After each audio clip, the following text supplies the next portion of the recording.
Okay, I'm back in the shadows here with the shadows of this pear tree, so it may be a little hard to see. When I made this cut yesterday, it was the wrong thing, and I knew it as soon as I was doing it. But you'd be surprised how much you forget when you're sitting here trying to do the work and try to make a video, showing somebody how to do the work at the same time. But anytime you're doing your pruning of your trees, you got many things to consider. This main spire that came up, it went on up another 10 feet or so. And although it was a skinny trunk, main trunk coming up, still had a lot of weight. And I wasn't able to do that just, with one hand holding the camera and one hand holding the saw. And I made an improper cut on that to boot, okay? So, and I tried to explain that in the video yesterday. I left a comment in the description. There's going to be people thinking I don't know what I'm doing, okay? I don't know everything. I don't know everything, but I have some experience, okay? So what you should do with proper cuts is think about, in this case, it's just like felling a tree, but for most of your branches, it's going to be the same way if they're of any size. You want to come in at the bottom, all right, and make an undercut first. I don't know if you can see me sawing my finger in here, but you need to make an undercut, and then you come down and meet it from the top. That way, you're not ripping your bark off here. And you should also do that without a camera in your hand. I'm going to show you on this branch, okay? I'm going to show you on this branch how to do it. This one is really long, okay? And it's coming out from a place I don't want it. I don't want it coming off of the top of here. It's too long. I have got two good branches here, or one good fork here, and I'd rather have that one trained than this one here. They overlap. I don't want that in a spalier. So let me mount y'all in here to where I can be hands-free. But what I'm going to do, instead of just making this single cut, all right, I'm going to be cutting up here first. All right, actually, you know what? Now I probably can do this with one hand. I'm going to take the weight off of this branch, all right, by cutting it here. All of this is going to be gone, all right, except for right here close to the collar. The collar is what they call where it comes out from the tree, the main branches, and it grows from there, and it seals off itself right there too, if it has damage. But I can actually do this with just one hand. Now that one I did the other day, I shouldn't have, but I can still show you the proper cut. One thing about a pruning saw that's curved, so you can get in these angles, okay? I'm gonna come in here and let's see, get a little bottom cut going there. All right, and then we'll come in here. And it was so embarrassing too, because I knew when I did it, I'm like, what am I doing? And then when I've uploaded the video, YouTube chose to take that 1 second clip where it was focused on that cut, that ragged, nasty cut, as the thumbnail. Oh, I thought about taking that video down. All right, see what's happening here? There we go. Perfect little cut. That is how you want to do your cuts. You want to make sure that second one's in there. It's also how you're going to handle cutting limbs off of your trees and stuff. Now my phone got too hot out here in the sun and it cut off. Okay, when I was talking about the collar, I think that might have been the last thing I was saying. You see that little bunchy area right there? Okay, that's the collar. And you want to keep your cut above that. It'll help it heal up. All right, now this is the little stub that I left. I took all the weight of this branch off of it so that where I want the cut to be, there's no pressure on it, okay? Let me just show you Let's see. I'm going to go ahead and bring it. I want to bring it down this way because I want the downside of this cut to be on this side. As I lay this branch over and train it to grow the way that I want it to, that will help this be, it'll help the pruned area to be pointed down.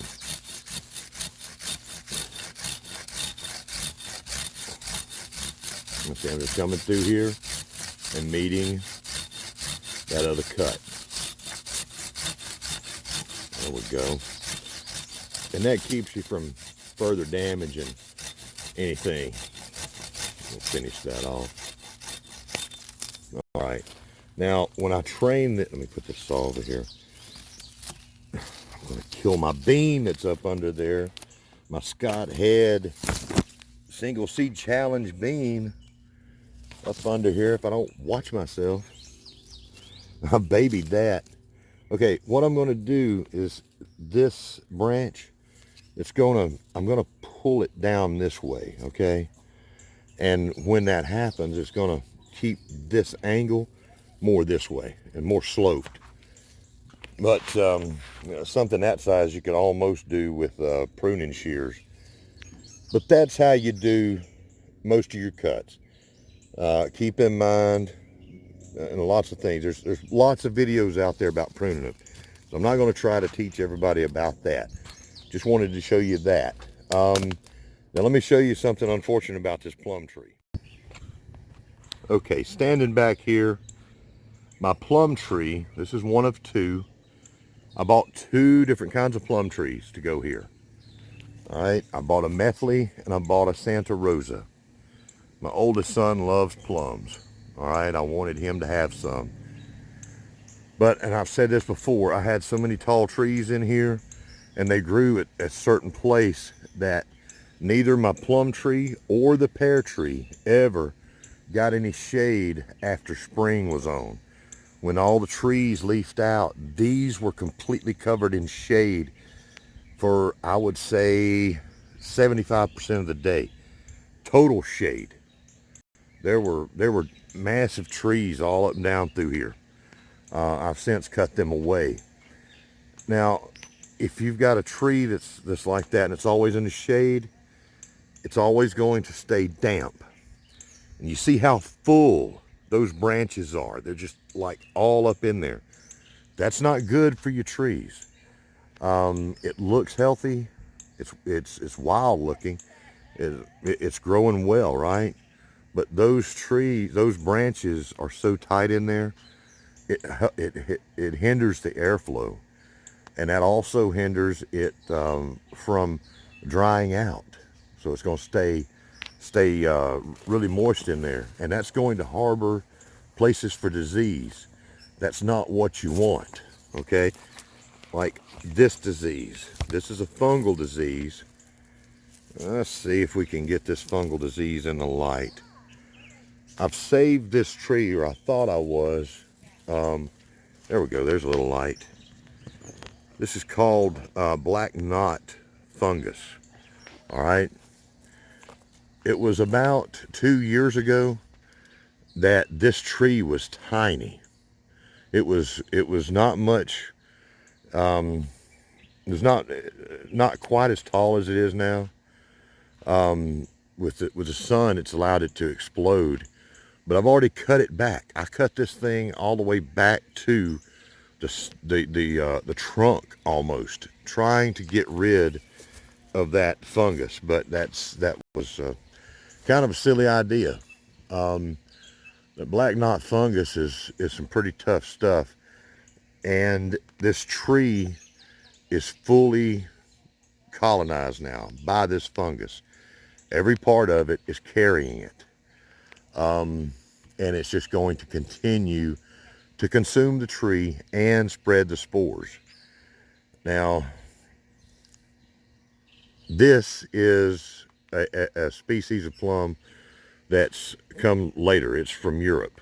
Both the Santa Rosa and the Method, I believe, are both European species. The wild plums that we have here, typically called Chickasaw plums, those are not as susceptible to black knot fungus because they grew up here. It's their neighborhood, and their immunity to it lets them get by pretty much okay. A lot of the things that affect a plum tree will also affect a peach tree. Okay, any kind of stone fruit. This little tree was tortured from the beginning because of this right here. All right, I'm gonna mash something up under me. See that bulbous area right there? Unbeknownst to me, this little tree had this thing going on. All right, it was swollen out in the pot and then had a trunk that went down beneath it. It wasn't the best tree to buy to start with. I couldn't really cover it up, you know, with dirt and everything as where it's going to kill it. And so it doesn't have a real good connection to the soil down there. And so it's actually finally compensated for a lot of that. And it's got a good grip on the ground. But this fungus has such a good grip on it that I'm going to get rid of it. I'm actually going to take it away. I'm going to have to cut it down, and I hate to do that. I have finally come to that decision that I am going to get rid of this. Because once you get it, once that fungus gets in there like that, you're just fighting a battle that will be continual, and I don't want to do that. And it's constantly spreading its spores. Every time it rains, those spores go out in the ground. The spores last a long time. So I'm going to cut that out. And I'm going to put into it a mulberry. I'm not going to put a peach tree in there, even though the Indian peach is pretty strong. I'm not going to put another stone fruit right in here where it's already has so many spores going on. I'm going to plant one of my mulberries in here and let that be that. And all the years I've looked at this tree, it's going to really hurt me to have to cut it, but I'm going to. Sometimes you have to do that, you know. It's just going to cause nothing but trouble. Let's see. On that video yesterday, Jason Avers, he made mention of the proper pruning thing. He is a good eye. He knows a few things too. So I wanted to give you a shout out, Jason. That was a good mention, or a good thing to bring up to folks, you know. And the Cosmic Chariot, he brought out a great idea too in the comments. He said, well, you know, you could air layer the tree and you could make another one, you know, whenever I cut that pear. And that's true, I could, but I wanted to go ahead and get that done. All right, a little bit about air layering. What have we got, 6.5 minutes on top of whatever I've already talked about? Okay, when you're talking about how do I grow food and reproduce my trees and get fruit as fast as possible, okay? There's two ways: from seed. All right, you grow a tree up from seed, and boom. And there's other ways, but I'm going to focus on two. All right, when you grow from seed, that tree starts off and grows, and you're looking at about 5 to 10 years on average before you get fruit from the average fruit tree. Okay, 5 to 10 years from seed. When you take a tree that's already grown and already producing fruit like this one is, okay, you can look it up. All right, look up air layering. It's a wonderful technique that I have done, and it works quite well for fruit trees, for bushes, for many things. Air layering is where you come in here and let's say you scrape off a little bit of the bark right there, and then you wrap it with something containing damp soil. All right, and a new tree, your roots will form around where you made that scar, where you cut it back, roots will form there. It's awesome. Okay, now here's what it does. When you air layer a tree that's already in fruit production, already that old, the new tree that comes from that air layer thinks it's, well, it is. It's old enough to make fruit. So this little branch here, all right, every one that you air layer and use the branch to make a new tree from it, all right, let's just do that. Look, boom. Let's say I successfully air layered this tree and it's got roots on it and I've cut it off, all right, this little branch. This branch thinks it's a 10 or 15-year-old tree, and it thinks that it can make fruit. It doesn't think it can. This tree will now, when you plant it, you'll have fruit on it within a year or two, maybe even the first year, but most of the time it's a second or third year. So you cut your fruit production time by a quarter, by 3/4 or whatever, or more. But that's the fastest way to get yourself growing fruit trees, is to air layer them from an existing, already producing fruit trees. There's other ways I won't get into, but those are two main ways: air layering or from seed. And the video is way long now, so I'm going to cut it off. And I hope that you folks out there are having a great day. Seems like I'm forgetting something, but I can only pack so much in into one little bit. But I hope you folks are having a great day and being safe and remembering what today is about, Memorial Day. Let's think about all those that didn't make it home from all the wars throughout our history. These are our grandparents, our parents, our sons and daughters, maybe our wives or husbands. But there's some, all gave some, and some gave all.